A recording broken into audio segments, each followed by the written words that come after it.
Bienvenue dans Pitchers, le podcast où l'on parle Startup RH. Je suis Mathieu Laudreau, associé au sein du cabinet de conseil Conviction RH. Depuis plus de 10 ans, nous accompagnons les entreprises et les organisations dans leur transformation digitale. Parce qu'il est facile de s'y perdre dans la jungle des startups RH, nous avons créé Pitchers, un podcast simple, direct, qui donne la parole aux fondateurs de ces startups, qui réinventent les ressources humaines et les codes du management. Bonne écoute!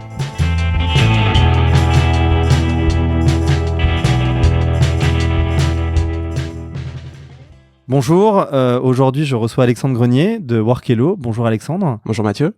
Première question, Workello, en 2 mots, qu'est-ce que c'est ? Alors Workello, c'est une plateforme qui va accompagner les entreprises dans le processus d'intégration des collaborateurs et également de sortie de l'entreprise. Donc on va gérer le onboarding et le offboarding des collaborateurs. D'accord. La société a 2 ans ? Un peu plus de 2 ans, il y a 2 ans et demi maintenant. On a aujourd'hui une quinzaine de collaborateurs et on est présent dans une 60aine d'entreprises aujourd'hui. Et donc une soixantaine d'entreprises, plutôt toute taille, tout secteur. Alors on est plutôt côté ETI et grand groupe de notre côté, ou en tout cas PME en forte croissance ETI et grand groupe. Donc on travaille chez des gens comme Saint-Gobain, EDF. On travaille aussi avec des grosses PME comme Motul par exemple, ou ce genre d'entreprise. Alors pourquoi avoir créé Workello ? Parce qu'on pourrait se dire tous ces grands groupes là que vous citez, ils ont investi sur des SIRH, ils ont mis beaucoup de moyens dans la digitalisation de leur processus, et pour autant ils ont besoin d'une start-up comme vous. Exactement. En fait, nous, on est parti du constat que, en gros, les entreprises, dans les prochaines années, allaient connaître de plus en plus de mouvements de collaborateurs, que ce soit à l'arrivée ou même au départ. Pourquoi ? Parce qu'on a un développement des contrats courts, avec des freelances qui arrivent, les consultants. On a des collaborateurs qui changent aussi de plus en plus régulièrement de poste. Et donc, tout ça, en fait, entraîne de nombreuses frictions opérationnelles pour les RH et les managers liées à l'arrivée et au départ de collaborateurs. Et aujourd'hui, ces personnes se retrouvent un peu démunies à gérer tout ça. Et donc, nous, on veut être l'outil qui va accompagner justement le RH et le manager à gérer l'arrivée dans l'entreprise, tout en proposant évidemment une expérience qui soit au top pour le nouveau collaborateur. Parce que ce qui a évolué aussi depuis quelques années, c'est que les collaborateurs recherchent une expérience en rejoignant une entreprise. Et nous, on va justement répondre à ça grâce à notre outil, en proposant en fait une expérience qui va être vraiment immersive pour le nouveau collaborateur quand il rejoint l'entreprise. Concrètement, je dis oui à une entreprise, suite à une proposition d'embauche. Ouais. Qu'est-ce qui se passe concrètement pour moi ? Alors concrètement, vous allez recevoir un SMS ou un email de la plateforme Workello. Donc sur mon téléphone portable sur ou mon votre mail téléphone portable perso. ou mail, exactement perso. Donc il va être brandé évidemment aux couleurs de l'entreprise. Workello n'intervient pas du tout, on est 100% en marque blanche. Et ensuite en fait on va l'intégrer dans une expérience. Donc on va lui proposer un message de bienvenue par exemple. On va lui cadencer un certain nombre de contenus ou d'expériences dans le temps en attendant son premier jour pour alimenter on va dire cette phase qu'on appelle de pré-boarding, donc avant l'arrivée du collaborateur. Je peux avoir accès à des contenus, à des vidéos, à des learnings. Même savoir qui va être son manager, son RH, son parrain, avoir une visibilité sur les premiers jours, comment ça va se passer. Peut-être qu'on a prévu un déjeuner d'équipe, peut-être qu'on va sur la première semaine lui faire une journée d'intégration. Voilà, tout ça en fait, on va lui donner éventuellement une visibilité. Les formations sur lesquelles on va lister en fait tous les éléments qui vont faire partie du parcours d'intégration du collaborateur, que ce soit des contenus, des tâches à faire, des rendez-vous à prévoir, un livre d'accueil qu'on va lui proposer, etc. Donc vraiment tout ce qui va toucher à l'intégration, on va l'intégrer dans la plateforme, que ce soit en propre chez nous ou avec des liens vers des plateformes déjà présentes dans l'entreprise. Le jour J, je démarre, je mets mon premier pied dans l'entreprise. Ouais. Déjà, vous allez recevoir un petit SMS ou un petit mail récapitulatif juste avant le premier jour pour vous dire, rappel, dans 3 jours, vous serez dans l'entreprise, on a hâte de vous voir, etc. Et puis le premier jour, on va vous accompagner à travers la plateforme aussi, mais aussi, après, l'objectif, c'est que on vienne aussi responsabiliser les personnes en interne sur les choses qu'ils ont à faire. Donc, on va faire penser au manager qui doit bien accueillir son collaborateur à 9h le matin et pourquoi pas lui proposer aussi un petit déjeuner pour l'accueillir. On va lui donner au manager aussi la liste des choses qu'il aura à faire sur la première journée, donc pourquoi pas lui faire un petit tour du plateau ou lui faire un déjeuner avec son équipe, etc. Et même chose aussi pour le parrain ou la personne qui va l'accompagner, le référent, le parrain. Du coup, on va vraiment responsabiliser tous les acteurs pour faire en sorte que l'onboarding soit une vraie expérience pour le nouveau collaborateur. Donc vous avez forcément une stratégie d'intégration avec les systèmes d'information de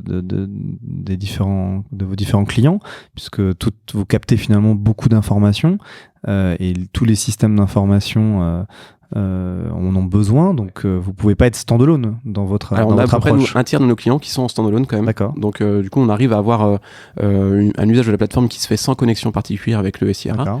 Après, pour les autres, en fait, nous, on a développé une quarantaine de connecteurs avec des principaux outils du marché, des gens comme Workday, SAP, et du coup, qui nous permettent d'avoir une fluidité en fait dans l'expérience côté RH aussi et côté onboarding, donc côté nouveaux collaborateurs.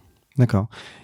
Quel est le modèle économique, puisque finalement il y a un temps d'utilisation qui est à l'entrée et à la sortie. Ouais. Beaucoup de solutions SaaS, beaucoup de startups se basent par rapport au nombre d'employés. Ouais.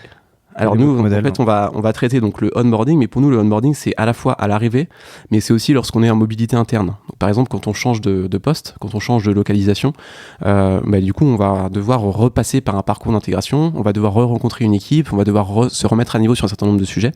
Et donc ça, il y a différents mots derrière cela. Ça peut être soit du re-onboarding ou du cross-boarding. Et donc nous, on va traiter ça aussi. Change de département, change de direction, exactement. Change d'entité même. Et là, on a besoin d'être accompagné. Et là, l'entreprise prend même encore un plus gros risque parce que c'est un collaborateur qui est déjà, on va dire, en contrat chez nous. Donc si ça se passe mal, et c'est des situations qui sont encore plus compliquées peut-être à gérer que lorsqu'on arrive dans l'entreprise. Et donc là, ça nous permet de couvrir aussi à chaque fois qu'il y a un mouvement de collaborateurs dans l'entreprise.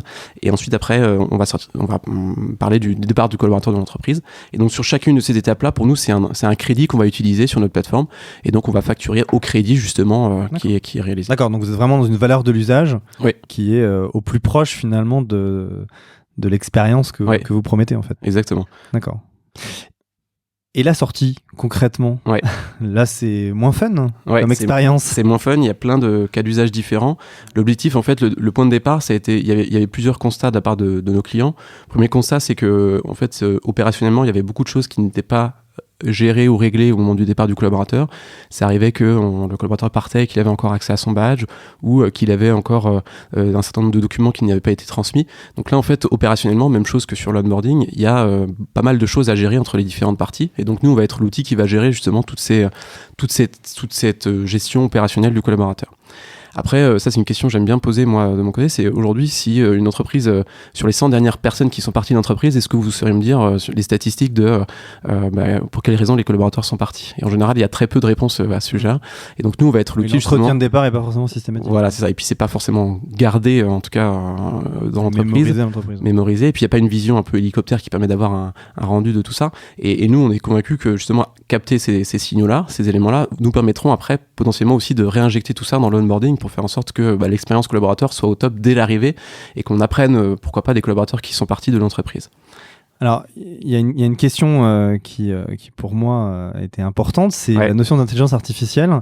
C'est que là, effectivement, pour créer tous ces parcours, pour effectivement que l'expérience soit la plus aboutie possible pour le nouveau collaborateur ou le collaborateur qui change de job au sein de la même entreprise, ça demande quand même du temps, beaucoup de paramétrage, et du coup, de ce que je comprends, vous voulez finalement rendre intelligent votre système Workelo. Concrètement, comment ça fonctionne? En fait, le constat de départ en général des personnes qui nous contactent, c'est exactement celui que vous venez de décrire. Et en fait, ça a été le constat qu'on a fait assez tôt, nous, dans le développement de Workelo. C'est de dire que les entreprises, elles voient le sujet de l'onboarding comme une montagne à franchir. Et grâce à nous, en fait, et grâce à notre outil et notre accompagnement, on arrive justement à faire en sorte que ce soit simple. Et c'est pour ça que d'ailleurs, on annonce, nous, un temps de déploiement moyen qui est seulement de 20 jours dans les entreprises. C'est parce qu'on arrive à justement faire en sorte d'accompagner. Peu importe les métiers, parce qu'en plus, ce qui est compliqué, c'est que finalement, il y a plein de spécificités entre un métier ou un autre. Forcément, l'accompagnement et la personnalisation de l'onboarding va pas forcément être le même, en fait. Alors, il y a beaucoup de similitudes entre les différents parcours, que ce soit entre différentes sociétés. On va toujours mettre à disposition un livre d'accueil avec des valeurs, la vision, la descriptive de l'entreprise et une présentation des collègues, par exemple. Donc, tous ces éléments-là, nous, en fait, on les a listés dans des parcours. Il y a une checklist, en fait, il faut remplir. Des étapes qu'on a déjà, évidemment, nous, tout intégré dans notre plateforme. Et quand on déploie chez un client, en fait, on va respecter cette liste-là. Ce qui fait fait que les premiers déploiements sont très rapides chez nous. Et le côté, je rebondis sur votre question, intelligence artificielle, en fait, elle vient comment ? C'est nous, au fur et à mesure en fait, où les gens vont utiliser notre plateforme, on va pouvoir conseiller les managers et les RH sur les tâches qu'ils ont à réaliser en fait, dans les intégrations. Imaginons, j'onboard 3000 personnes par an, je suis manager moi de mon côté en Alsace, eh bien, je peux capter les bonnes pratiques d'intégration de personnes qui sont un peu partout en France et la plateforme va les pousser automatiquement aux managers par exemple ou RH local. Donc c'est l'idée en fait, c'est-à-dire que nous on va accompagner chacun des acteurs dans la prise en main de l'outil déjà, puisqu'on va faire en sorte de par exemple l'entreprise va charger automatiquement tous ses contenus dans Workelo et nous on va traduire ça en parcours d'intégration en fait. On va dire bah tiens par exemple ça c'est les valeurs, hop ça se met dans telle case, ça c'est la vision, ça se met dans telle case. Donc déjà on va traiter ça automatiquement de notre côté pour créer les parcours d'intégration, donc ça va être la première étape de l'intelligence. Et ensuite la deuxième étape ça va être au fur et à mesure de l'usage de la plateforme, faire en sorte d'accompagner les RH et les managers justement dans leurs tâches au quotidien. L'approche, elle a plutôt été d'être tout sur mobile ou d'avoir un mix justement en termes de plateforme. Alors nous on a un mix, il y a des acteurs qui se mettent seulement sur le mobile dans le milieu RH. Nous on est vraiment combinaison entre ordinateur et mobile, donc on a une application qui est disponible sur téléphone et aussi un usage qui peut se faire en mode SaaS, donc sur votre navigateur, donc même téléphone ou ordinateur. Pourquoi ? Parce que en fait on se rend compte qu'en fonction de là où on se trouve en période d'intégration, eh bien on va utiliser le mobile ou l'ordinateur. En général, quand on est en amont de l'arrivée du collaborateur dans l'entreprise, donc la phase de pré-boarding, on est sur un usage ordinateur. On a des statistiques là-dessus et c'est assez flagrant en fait la différence entre avant l'arrivée et une fois qu'on est dans l'entreprise. Et donc du coup, on est obligé de garder en fait cette double utilisation ordinateur et mobile. Depuis 2 ans, donc vous avez déjà parcouru pas mal d'étapes. Comment vous gardez un moteur d'innovation ? Alors, on a la chance quand même d'être encore une équipe assez serrée, du coup on est déjà tous dans les mêmes locaux et du coup on arrive à garder cette dynamique. On a pas mal aussi de points, on a des points hebdo qui nous permettent d'échanger un petit peu tout sur ce qu'on fait. On fonctionne beaucoup sur un système qu'on appelle Goal of the Week, où en fait on va chaque semaine chacun exposer on va dire sa roadmap sur la semaine, et ce qui nous permet en fait un petit peu de nous challenger aussi pendant cette période de réunion en début de semaine, et puis de aussi un petit peu challenger les directions de chacun des services.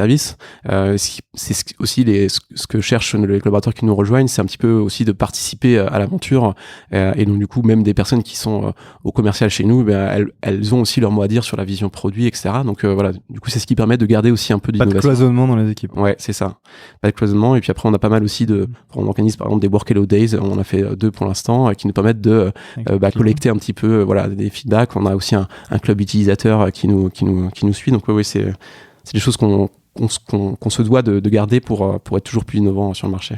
Vous avez levé récemment plus d'1 million d'euros pourquoi faire ? C'est une volonté d'aller international, accélérer la plateforme produit. Ouais, accélérer le plateforme produit. En fait, on avait justement le cas d'usage nous de l'onboarding et du crossboarding. On souhaite du coup maintenant se développer sur la partie offboarding. Donc c'était en train d'être développé et maintenant c'est live. Et puis aussi c'est faire en sorte de se positionner comme un acteur vraiment leader et d'asseoir notre position sur le marché français. Et avec on a la chance d'avoir des premiers clients qui déjà rayonnent sur un niveau européen voire mondial. On va même bosser par exemple pour Michelin jusqu'en Inde pour eux. Donc du coup ce qui nous permet déjà ces premiers pistes à l'international, on les a grâce justement à des équipes un peu plus étoffées et grâce à la levée. Ok, en tout cas on vous souhaite de développer cette expérience d'onboarding pour tous les collaborateurs, et de poursuivre votre route dans les prochains mois, prochaines années. Avec plaisir, merci. Merci d'avoir écouté cet épisode de Pitchers. S'il vous a plu, n'hésitez pas à le faire connaître autour de vous. Vous pouvez lui mettre 5 étoiles et laisser un commentaire sympathique sur Apple Podcast ou toute autre plateforme de podcast, ou le partager autour de vous, sur vos réseaux, par mail ou à un déjeuner. C'est ce qui nous aide le plus. Pour tous vos besoins en RH, SIRH, transformation et management, Conviction RH vous accompagne, vous et votre équipe. N'hésitez pas à nous contacter depuis le site convictionrh.com. Conviction RH remercie Cosa Vostra, cabinet de conseil et agence digitale, pour son aide à la production de ce podcast.